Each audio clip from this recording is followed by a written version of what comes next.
तोहर लागल कि हर कली गुलाब नहीं होती कि जो प्यालों में छलकती है वो शराब नहीं होती।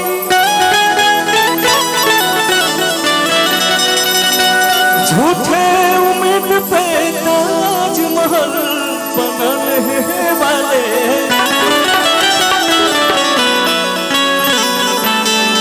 हर महबूबा मुमताज नहीं होती। तो चौकी हूँ मचे आई अपचे के नचे। एक और गाना था कि के कर जगलो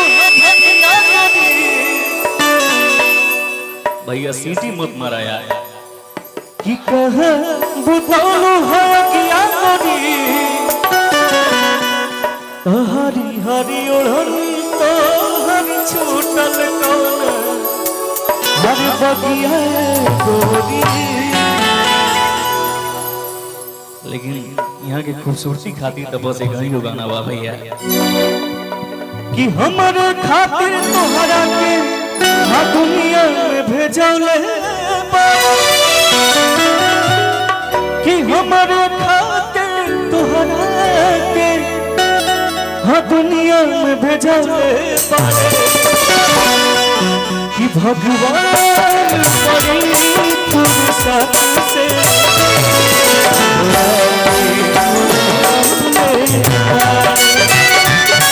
भगवान बड़ी फुर्सत से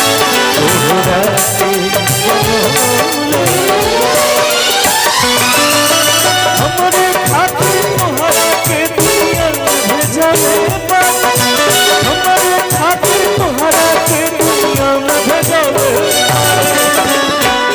भगवान बड़ी फुर्सत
के देख के गौर करना याद आया किया भी नंदिया उड़ेला हवाई कि करे नहीं काम कोनो सुई दवाई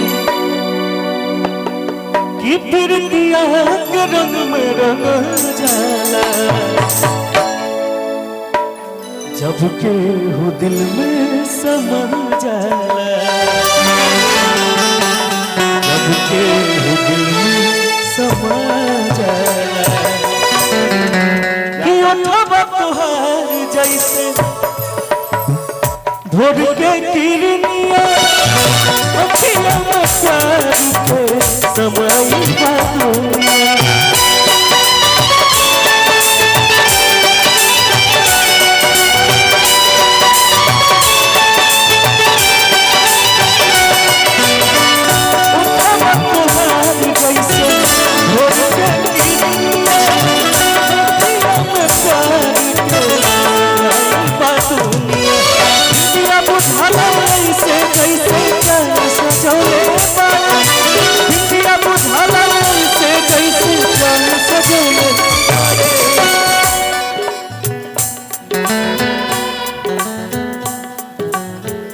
आपने इतना तारीफ किया तो ये अगला लाइन मैं गाना चाहूंगी कि भगवान बड़ी फुर्सत से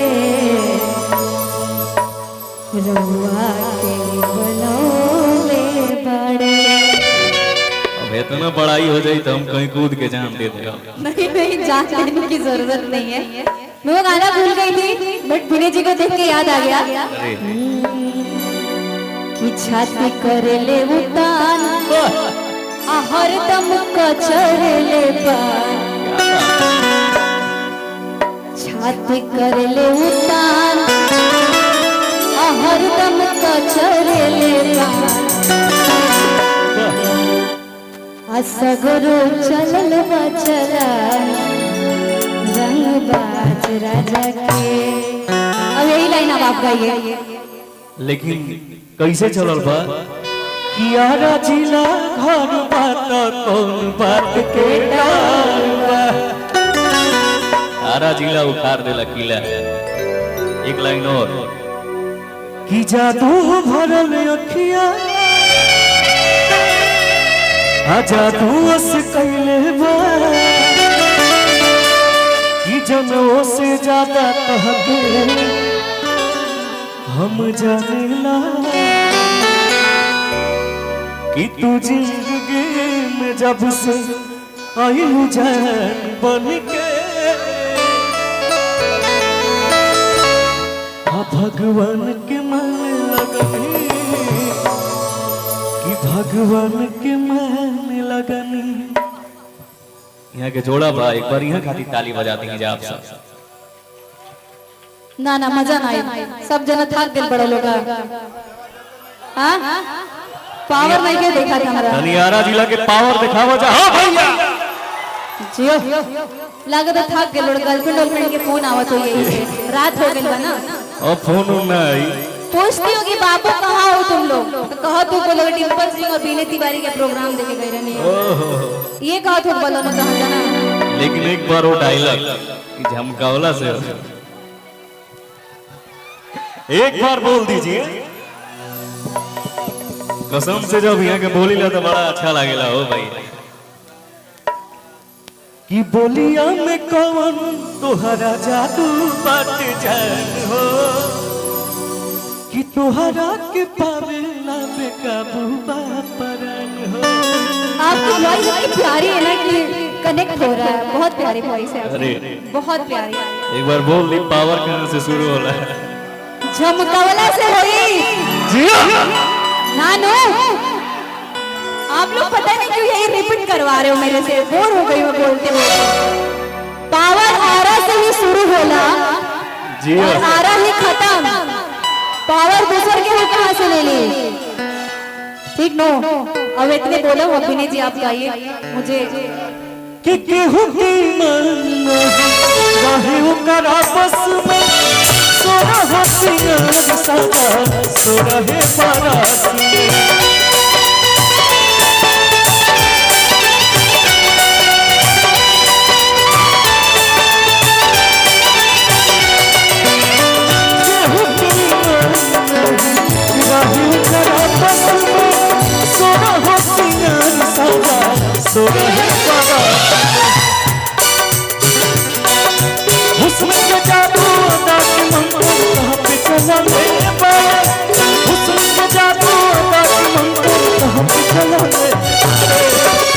भैया अमित भैया मेरे आए हैं थोड़ा। भैया भैया ए भैया अमित भैया इधर आइए एक बार थोड़ा आ जाए। आज हम मंच पे बानी डिम्पल जी के साथ तो भैया के दिन बा। एक बार भैया खाती जोरदार ताली बजा। एक बार अमित जी के लिए जोरदार ताली होना चाहिए। जियो बहुत बहुत मानते हैं भैया मुझे दिल से लव यू भैया। रंगबाज डिम्पल जी के अमित जी के जोड़ी चला था बताइए। और ये प्रिंस है प्रिंस भैया वाह। इनके हनुमान जी हैं प्रिंस जी। क्या बात है। ये भी आरा से ही हैं। और जब प्रिंस आता लड़का देखा बड़ा शॉट से हाँ सगरे एडजस्ट हो जाता है प्रिंस। बहुत अच्छा लड़का है प्रिंस। हमेशा इज्जत करते हैं, रिस्पेक्ट करते हैं। जब भी मैं आरा में आती हूँ अमित जी लोग तो दिल्ली रहते हैं बट जब भी आरा में आती हूँ ये बंदा खड़ा रहता है मेरे लिए। Thank you so much Prince. Amit ji का तो बात ही अलग है।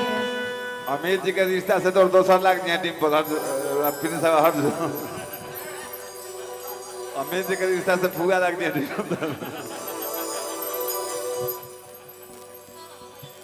कर दीजिए। हाई के मामा छपटाई बड़ा हो होटल तो सब बेटी पतो हो लखे बड़ी से तार तो